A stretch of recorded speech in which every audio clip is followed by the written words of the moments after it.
Avi Rosenthal is the newly elected chairman of the board for the Z-Wave Alliance. He co-founded one of the largest integration firms in the U.S. Stick around and learn why he sees a bright future for Z-Wave.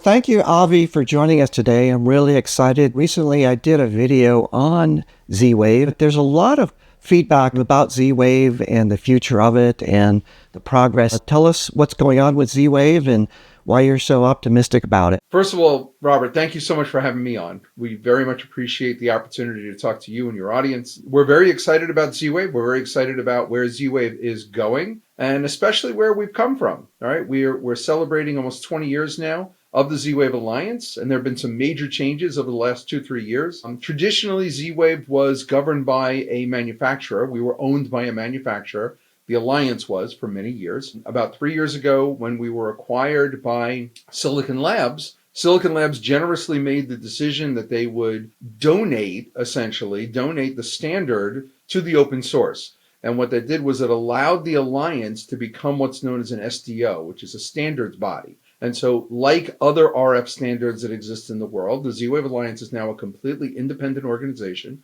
that governs the Z-Wave protocol, but the protocol itself isn't open source. And so it's available to pretty much anybody out there. There's a GitHub repository and things, and we do limit a little bit of the stuff just for the members of the Alliance. For the most part, people can look into and really discover what has been going on with Z-Wave all these past years. The reason why I'm so optimistic now for what's going on currently with the Z-Wave Alliance SDO is we've got a lot of really great announcements that have happened since CES this past January. The biggest one of which is Z-Wave Long Range. Traditionally, Z-Wave was a mesh architecture that was limited to the number of nodes, 256, and somewhat of the range. The range was only limited by the number of hops that you could have between nodes. So as a mesh, you could set up multiple devices, and those multiple devices would allow you to communicate and to repeat the signal from device to device. Z-Wave Long Range turns that whole paradigm on its ear. Z-Wave Long Range is a star configuration, so a single point to multi-point. We can have more than 3,000 nodes on one network now. We can actually link a mesh network to a mesh network using long range, going from one building to another. So we can have campus-wide networks, which was something that we were never able to do in Z-Wave before. Z-Wave Long Range affords us the ability to communicate more than 1.5 miles. And we've actually just had our Unplug Fest, as we like to call it. Most people have plug fests. We have unplug fests because we're RF. And we actually did a test down the river through the middle of Austin, Texas. And we showed conclusively almost a 2-mile range. Now that's open air, right? In a perfect world. But there's actually video of a Z-Wave signal traveling that far. Now, there are other long-range RF standards out there. What makes Z-Wave a little bit different is the same bandwidth is available whether you're 3 feet, 30 feet, 300 feet, or 3,000 feet away. So we don't decrease the amount of bandwidth just because the distance has changed. And so unlike other long-range RF standards, when we communicate our full command set across that long range, you're going to get the whole command set across that long range. We're also very proud of our history of security and safety. The cybersecurity Cyber Trust Mark, as it's called. Some of your listeners may have heard of this. Cyber Trust is something that the federal government is rolling out. It's something that European governments and the UK government are all rolling out. And we're very proud to say that Z-Wave is part of that standard and will adhere to those standards, and all of our products will be part of it as well. And so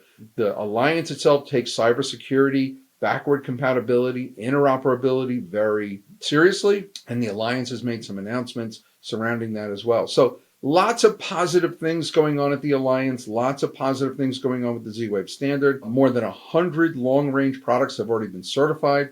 As you know, every product that has the Z-Wave mark on it has to be certified by the Alliance. So we work with our manufacturer partners and our members to make sure that every product is certified, and more than 100 have already been certified for long range. So lots of really cool things happening. So let's delve in a little bit. In terms of traditionally, what is the number of units, shipments, or market share that you see for Z-Wave compared to other low-power wireless protocols? So when you talk about residential, Z-Wave holds a huge market share over our competitors. There's only one major software provider out there that uses one of the competing standards. Z-Wave is in virtually every alarm panel that's been installed in the last 15 years. So if you have a panel from one of our members like Alarm.com or ADT or Vivint, you have a Z-Wave hub or a Z-Wave controller already built into your security panel.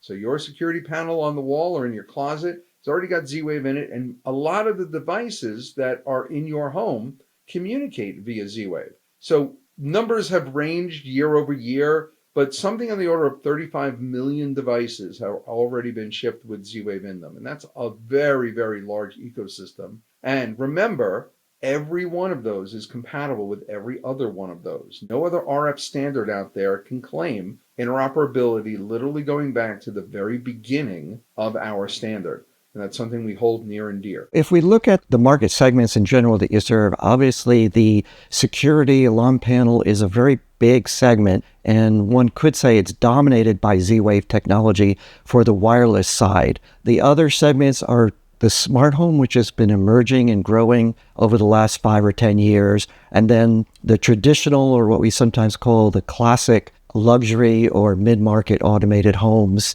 dominated by the Control4s, the Savants, the Crestrons. In those segments, how does Z-Wave stack up besides the security segment that you just talked about? We are also compatible with all of the major software platforms in the high end. So there are Z-Wave devices that communicate with Crestron networks. There are Z-Wave devices that communicate with Control4. Savant's a little bit different. It may be a little bit harder to communicate with the Savant system, but for instance, Josh AI, which is an emerging software platform that's on the same playing field as the Control4s and the Crestrons, they leverage Home Assistant.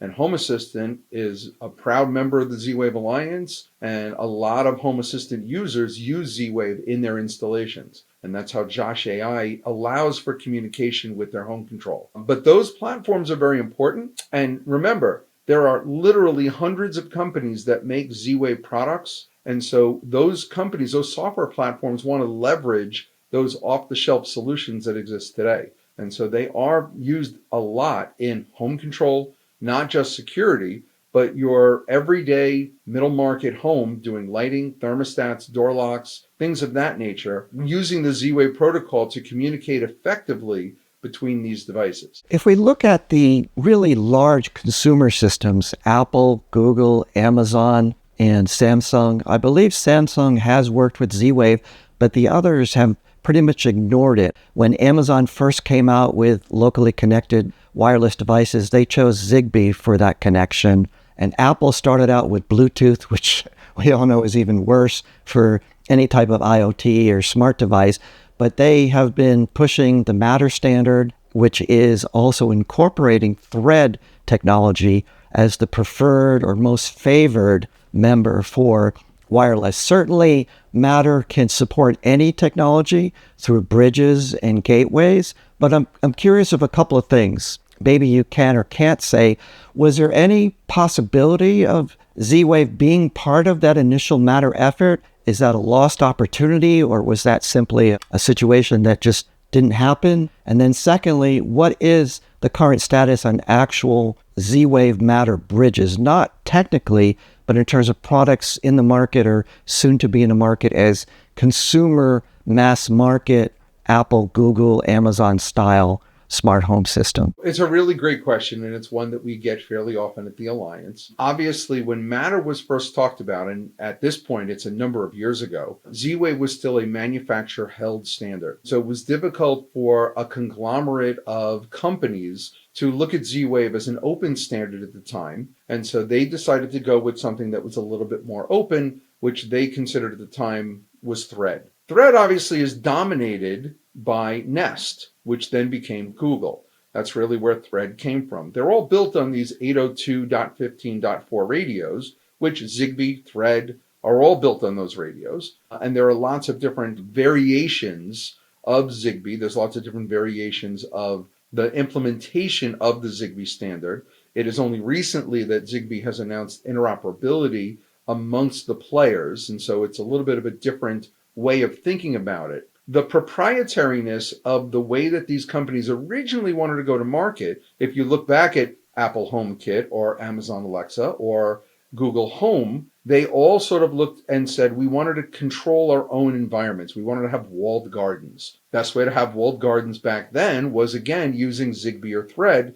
because Zigbee and Thread allowed for companies not to be interoperable with each other. And so it was important for them to have them. Well, they figured out what most of us already knew, which is, like most things in life, it's no fun to do it alone. You want to do it with others. And so what they created, what they all sat down and created, was this thing called Matter. Now, it's important to remember that Matter is only software. Matter is the application layer of these technologies. It has nothing to do with the frequency, has nothing to do with the transport layer, has nothing to do with the physical layer, has nothing to do with the radio. It specifically has to do with the application layer, the uppermost layer of the network stack that allows Wi-Fi, Bluetooth, Thread, Z-Wave, Zigbee, or anything else to communicate that wants to take advantage of it. Now notice I included Z-Wave in that conversation because there are some conversations going on, and Scilabs, for instance, has shown at numerous trade shows what they call their Unify Bridge, and their Unify Bridge does in fact allow Z-Wave to communicate with Matter devices. Now, it's not available in the market yet. We're still working out some kinks. There's a lot of politics when it comes to technologies and a lot of politics when it comes to interoperability and compatibility. But the good news is that all parties take this very seriously and all parties are working together to find a solution. Without revealing too much and without giving away too many of my secrets, I can tell you that, in fact, there are conversations going on, and someday there may be complete compatibility between all of the RF standards, not just the Zigbee, the Thread, the Wi-Fi, the Bluetooth, and Matter, but everybody. And broadening that umbrella and creating interoperable solutions is very important to the industry as a whole. And so we applaud CSA's efforts in getting as far as they have, and we very much look forward to working with them more in the future. Well, that's really exciting, and I think that is a very positive outlook and gives a lot of encouragement. I do see that in terms of feedback today, a lot of the awareness for Z-Wave tends to be from what I would say, and not in a bad way or good way, but enthusiasts, hobbyists, or advanced DIYers. A lot of the feedback I got saying Z-Wave is the future and we love Z-Wave was from primarily Home Assistant users nowadays. They're very vocal. I don't know if they're a vocal minority or majority. In terms of actual Z-Wave products, I think the most exciting thing that I've seen is beyond the smart plugs and light bulbs, and there are the most unusual products, unusual being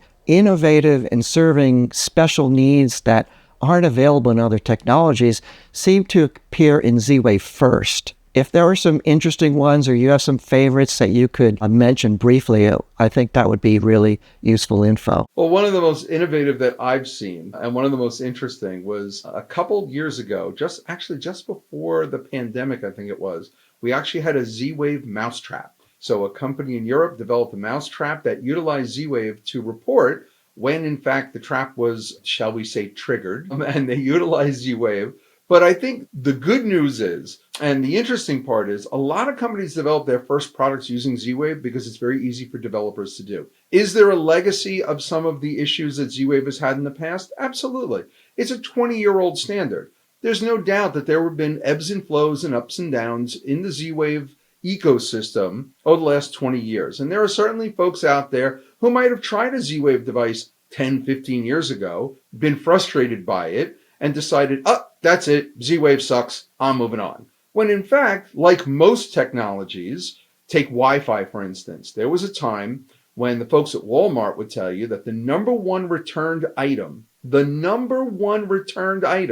were Wi-Fi routers. Why? Because there was a time when Wi-Fi was a real pain in the neck. And we all struggled to get our Wi-Fi devices on routers, and there was a frustration level, and everybody hated the fact that we were going wireless. Now it's ubiquitous. Now you use Wi-Fi probably more than you use any other wireless technology out there. and you don't even think about connecting to it. It just happens. Bluetooth, right? Bluetooth, we get in our cars, things connect.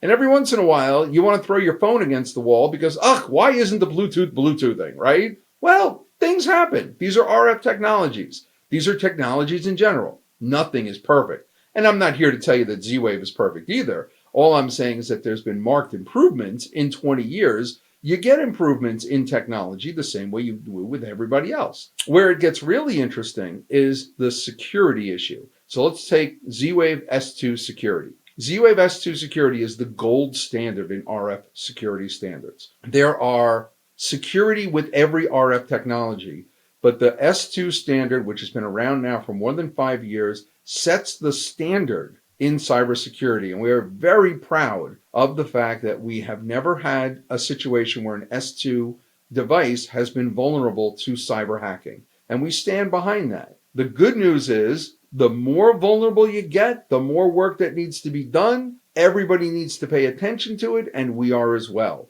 And so currently we have already been talking about what we call S2 V2, which is the next version of S2 security, which will raise that bar in cybersecurity. And it's one of the reasons why we're so involved with a lot of the other manufacturers and governmental agencies around the world that are looking at securing our networks. It's an important idea, and it's something that is affecting everybody every day. And the Z-Wave Alliance is standing as a leader in those cyber security standards that are being set. Security is becoming the number one issue, and everyone really needs to pay attention to that. Although I will beg to disagree with you about Wi-Fi. Wi-Fi is still extremely problematic, especially when it comes to smart home devices. I could go on a rant about whether I think it's a design flaw or a lazy offshore manufacturers that have never fixed their firmware stacks. But you ask most consumers, and getting a Wi-Fi smart plug onto their network as their first experience is enough to sour them on the entire smart home technology. And that's a prime example of a standard being used for something it was not meant to do. It's the same way you'll never see a Z-Wave camera, because our system, our ecosystem, was never designed to carry the data required for a video transmission. And so we don't even try. We don't even bring out product that do that. But unfortunately, Wi-Fi, they try to wedge every kind of solution and every kind of opportunity into that RF standard. And I agree with you. I've experienced that myself when I've done testing of Wi-Fi devices and things. You're absolutely right. It can be very fraught with issue. I also find that long term, the devices don't necessarily stay on the network. I can give you an example, Z-Wave. I have an original, and when I say original, I mean from the year 2002. I have an absolutely original PIR sensor, a motion sensor, associated with an original Z-Wave electrical switch. It was actually, the switch was made by Intermatic, and the PIR was made by a small company in Taiwan. I associated them in my master bedroom closet in the year 2002, and I have lived in 7 homes since then, and I have moved that PIR and that light switch to every master bedroom closet I have ever lived in,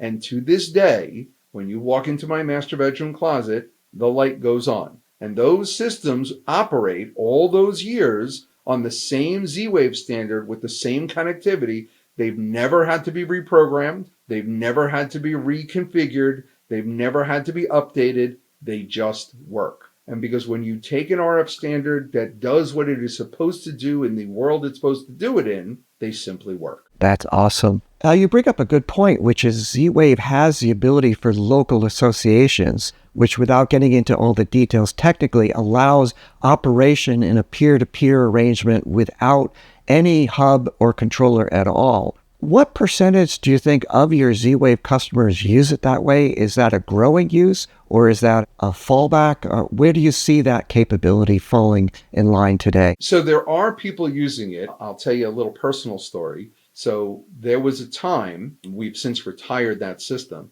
but in the year 2012, we installed, over 2012 and 2013, we installed 65,000 Z-Wave devices in the Wynn Hotel in Las Vegas, Nevada. I was the lead on that project, and we installed 65,000 devices with one controller. And you think to yourself, wait, I thought you told me earlier that there were a 256 limit on every device. How'd you do that? we leverage peer-to-peer. So you'd walk into a room, there would be no controller in that room at all, but the devices would all be associated with the devices in that room, and they would operate. 65,000 devices, all communicating effectively, efficiently. That system actually lasted for almost 10 years. The Wynn Hotel decided to pull it out because they wanted to go voice control. So they pulled out that system and put in, I believe it's Amazon talking boxes with Wi-Fi devices. And of course, the engineers there had nothing but trouble, but that's for a different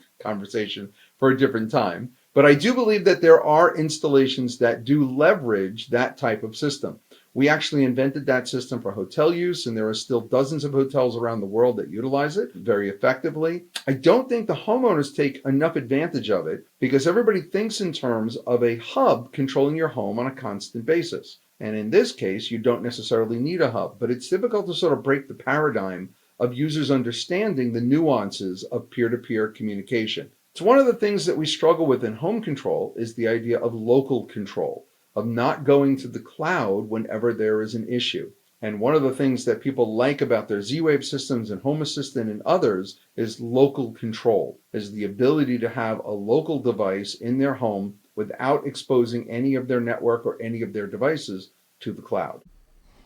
Yes, that's great. Of course, local control still relies on a central smart home controller, whether it's a Raspberry Pi or commercial equipment, whereas local association is completely distributed. Completely distributed. And I'm surprised that that hasn't gotten more attention because I do know a few people that use it. That's where I became aware of it. And in fact, I think early on, Insteon's system had local associations in their operation. They did. They did. But they went on to emphasize a hub. And Insteon's coming back, by the way. The folks at Insteon are doing quite well. And I just had a lunch last week with the owners of Insteon and the Smart Labs guys. They're coming back. I'm very excited for them. Good. Does that mean we'll see some Z-Wave in their future soon? I hope so. Keep your fingers crossed. You never know. When we started our conversation, you mentioned the long-range newest technology from Z-Wave. Where are you seeing that deployed? Sensors, agriculture, horizontal markets, vertical markets? Where is the biggest appeal initially? So a lot of LoRa manufacturers, a lot of LoRa developers are actually taking a look at Z-Wave long range as a potential replacement for LoRa because it allows them to get more product that's off the shelf rather than LoRa needs a client-server relationship, and you have to have some rather extensive back-end systems to run LoRa. In Z-Wave world, you don't. In Z-Wave, you just need a simple controller. It's, as I described before, it's a star configuration, so you do need a central hub, but a single central hub and one that's not necessarily connected to the internet. So you literally can do local control and you can do long distances. So we have campus environments, enterprise environments. We're also looking at things like outbuildings. So for instance, in a lot of homes these days, the garage or a shed or something are not attached, and Z-Wave Classic could not get to those areas where Z-Wave Long Range can. We're also dealing with environments that have a lot of interference in them, like warehouses and industrial. Because Z-Wave Long Range operates at the 908 megahertz in the United States,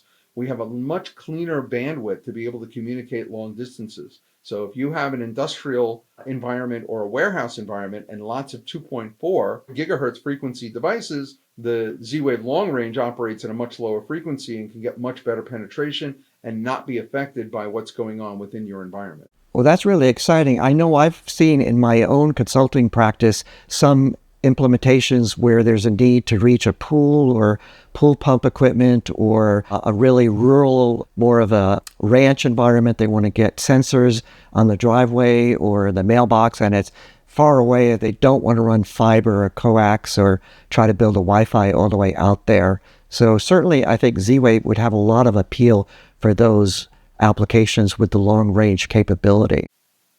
Yeah, and we're looking at access control as a prime example, right? Where you have the ability to have a hub down in the lobby area of a large building, and then you've got hundreds of door locks or hundreds of opportunities to connect with it.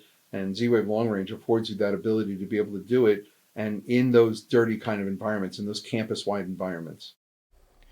And the Z-Wave long range, which uses a star technology, that doesn't interfere with the mesh, or it's segregated when you're getting into those large numbers? Yeah, they can actually ride alongside each other, and then you can actually connect. So you take an MDU, for instance, a multi-dwelling unit. You can have Z-Wave mesh in each individual unit as individual homes, and Z-Wave long range connecting them all together or connecting them building to building. And so it's a really cool way of being able to expand the architecture of the Z-Wave network.